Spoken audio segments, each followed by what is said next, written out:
Arrabni lafeen qabu garuu lafee nama cabsa yoo jedhan dhageessanii beektaa? Mucaa kan barnootaan dadhabaa ta'e tokkotu mana barnootaa tokko keessa ture. Mucaan kun barnootaan dadhabaa ta'uu qofa osoo hin taane harmees hin qabu ture. Gaaf tokko barsiisaan mucaa kana barsiisu akkas jechuudhaan mucaa kanatti dubbate. Ati hogguu maraa hin jijjiiramtu, harmeen tees hin qo'achiiftu, harmeen tees dadhabduudha jedhee itti dubbate. Yeroo kana mucaan harmee waan hin qabneef akkuma mana barnootaa irraa baheen gara awwaalcha yookiin qabrii haadha isaatti fiigaa qajeele. Fiigaa qajeelee iddoo haati isaa itti awwaalamterra gahee taa'ee akkas jechuudhaan dubbate.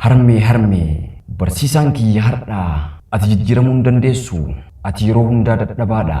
Harmeen kees hin qo'achiiftu, harmeen kees dadhabduudha naan jedhe waan ta'eef ka'ii na qo'achiisi jedhee awwaalcha haadha isaarra taa'eetiin dubbate. Yeroo hedduu dubbiin nuti dubbannu itti yaannis haa ta'u haala galumsa isaatiin alatti yeroo haasofnu hedduu nama miidhuu danda'a. Hedduu nama qurxuu danda'a. Kanaafuu jecha keessatti, gocha keessatti adeemsi keenna of eeggataa yoo ta'e gaarii. Kanaafuu of eeggataa haa dubbannu, of eeggataa haa tarkaanfannu. Galatooma ulfaadhaa.